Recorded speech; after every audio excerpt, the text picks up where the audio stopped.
Okay, I'm interviewing Tiffany Peterson, and I'm out in front of the Pinellas County Courthouse. Here we are, right here. This is the entrance to the big Klan headquarters, or whatever you want to call it, the organized crime in Pinellas County, where Terri Schiavo was starved to death. Ms. Peterson, can you basically tell us what's going on with your case between you and your son, and basically how your son ended up in the court system and where it's at, and how this thing just keeps going on and on and on? And it started at school, where the school, they referred you to directions. Is that correct? Could you just go ahead and start telling us how this goes? Yes, he was referred to directions. His therapist at directions was Jennifer Coraggio. The nurse practitioner who he saw for the meds was Sarah Klein. And Sarah Klein had him on Risperdal. He was fine on the Risperdal, no behavior problems, nothing. His grades maintained, he's never not gotten honor roll ever. And you said he's always been on honor roll? Mm-hmm. He just got an award from Barack Obama for academic achievement. He's never missed honor roll ever. He's had several art awards, music awards. I mean, he has a 3-ring binder that's full of his accomplishments.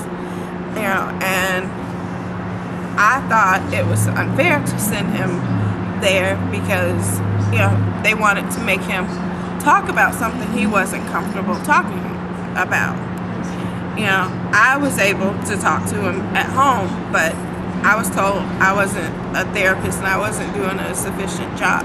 As his mother, you wouldn't do it. Okay, let's get down to the point. Okay, after the direction situation referred to by the public schools, then now he's in the court system. How does he get in the court system, and can you explain that?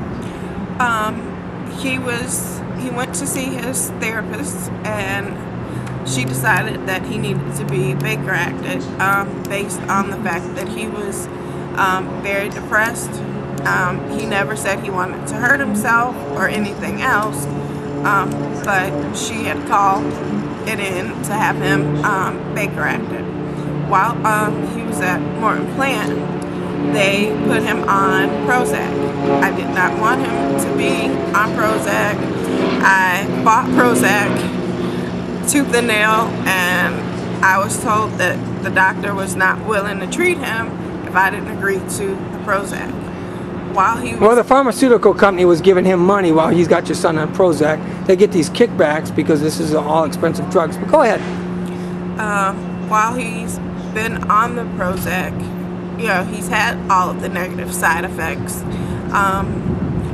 However, after being on the Prozac for 3 weeks, his behavior had completely changed, and he was having problems. He asked if he could go, out for a walk, and when he went out for his walk, he came back, he was fine, he was calmed down and everything else, and about an hour, 45 minutes to an hour later, I was told that my neighborhood was on a lockdown. And in the lockdown, the kids were told they couldn't come in the house. They had helicopters flying above.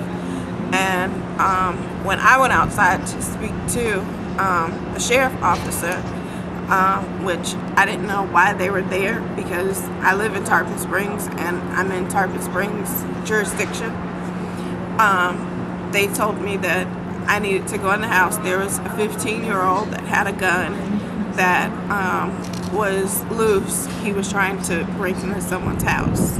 And this is supposedly your son? Yes. And he was how old? He had just turned 11. He just turned 11, and he's just this little guy right here. If I stand back, could you stand up, young man? He's just, he don't look no 15 years old. Okay, go ahead, ma'am. So I was told that he had committed armed burglary and that he had to go down to JDC. They said that they would give me a call